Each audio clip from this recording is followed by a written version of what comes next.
The Mass Islamic Center is a great mosque with great aspects. We had the opportunity to speak to Muhammad Darsalim, who is a member of the mosque, as well as Imam Ghassan Abu Qadra. Muhammad gave us a tour of the mosque, which included the areas of the men, women, and children's area. Also, Imam Ghassan read some of the parts of the Quran for us, while Muhammad answered questions regarding the Quran translation and the structure of the mosque. The mosque is built around a great area, a great neighborhood. And right next to it is the fire department and St. Christopher's Hospital. The mosque itself is comprised of many ethnicities and races, a few being Palestinians and African Americans. The mosque structure before it was a mosque was a factory, then converted into a mosque. And in the lower level of the basement, it is a hall that is rented out from time to time. The minbar is a wooden step where the speaker or the lecturer stands. And the mihrab is the stand for the imam to give prayer or a lecture. When you don't see the sun no more, as soon as the sun goes down, that's when that time, when that prayer comes out. No, actually, this is the time. This is the in Islam. This is when the day starts. Actually, the new day, not at 12 o'clock, 12 a.m.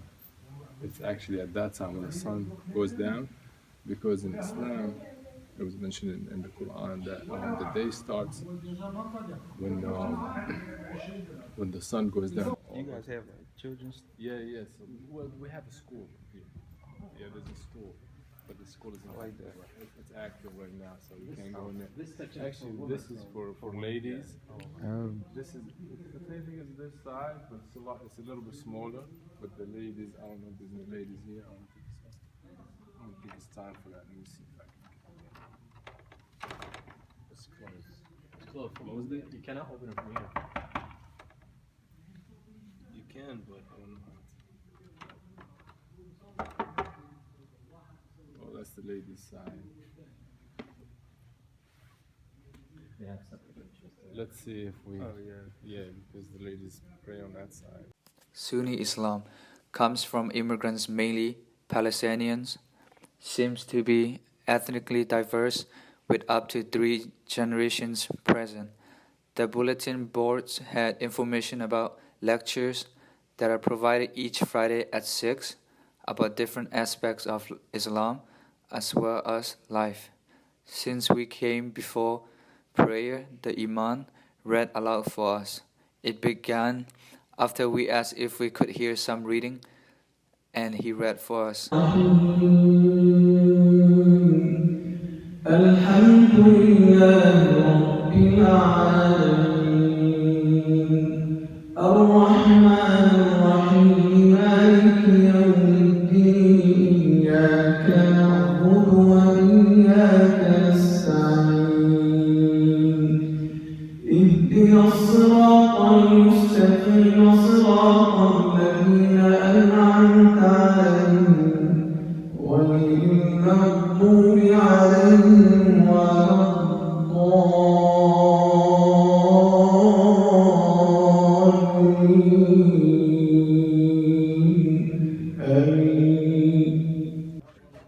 It could be anybody.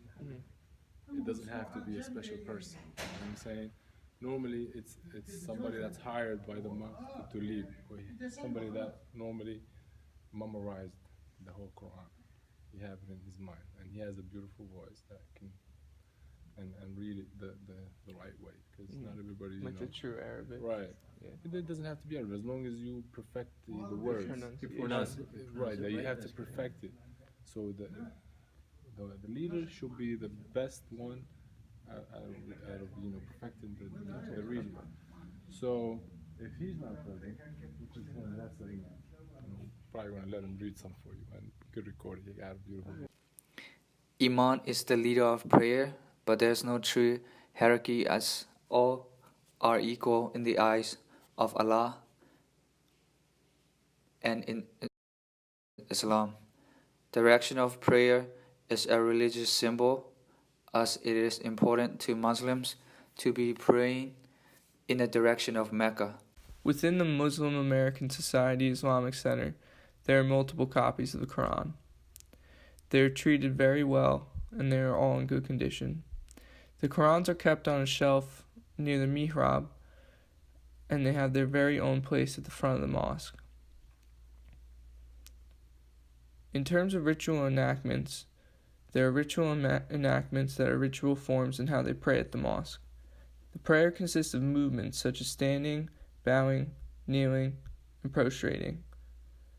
During this prayer, the imam reads aloud while the other members follow his movements. The ritual enactments give structure to the prayer, and as an outsider watching, you could really understand how they were truly giving expression and representing their faith in how they prayed. Perfect the words. Right, that you have to perfect it. So the leader should be the best one out of perfecting the region. So if he's not present, which is him, that's the imam. Probably gonna let him read some for you, and you could record it. He got a beautiful voice. Yeah, that'd be awesome. He's the imam. So he leads the prayer. He stands here, and then we follow. We line up. Everybody has to be lined up in the same line, and you must be standing like right next to the other. You can't say I'm not gonna stand next to this guy because this guy, I'm rich and he's poor and whatever. That your prayer is not accepted if you do that. Everybody, you shouldn't even look at who's standing on your right or who's standing on your left. You just pray because you're praying to God. You're not praying to. You just stand. Everybody has to stand in line. You complete the first line in mosque, and then there's more people. You just go the second and third, and so on. And then it's a prayer. They're designed different ways, different versions. Translations. This has the translation in Arabic because this is the Arabic, the original Arabic, which is what we speak, but we have accents too. Like, you know what I'm saying? Like if you people that speak English in America are different than the UK. You know what I'm saying? There's accents. Even the South sometimes speak different than the North. So this is the original language that everybody understands, but from country to country, the accents, like, just like here, how we change the language. And all these books are the same. It's just different, printing. Like different countries print different looks and different shapes, but everything in the Quran. Sometimes they use this spot. Sometimes on like Friday or a holiday, they use Salah.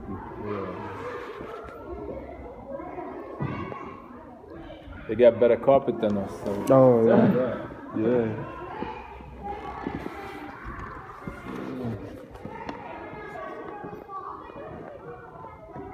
Oh, so they can see your mom. Oh yeah, that's scary. I didn't notice that. Yeah. So they see.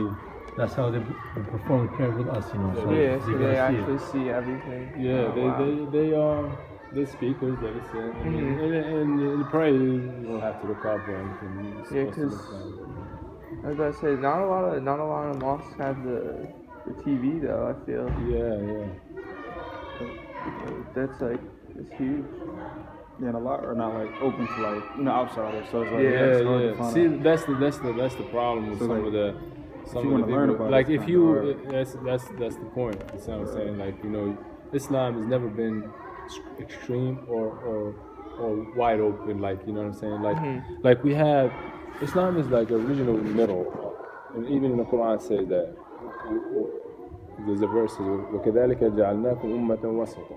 So we made you a nation of middle. Like you're not extreme, but you're not very loose. Like you know what I'm saying. There's obviously Islam, a lot of stuff we don't allow in our religion, as far as relations and whatever. But we're not extreme.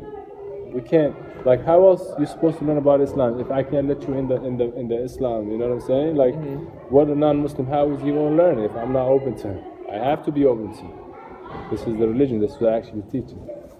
Yeah, and then we'll see, like, on the wall. But these are verses of the Quran, like special verses that where Prophet always say like this. هذيك تدخل فيها الإسلام. That's the shahada. That's the shahada. That's the phrase, you know. That's the phrase.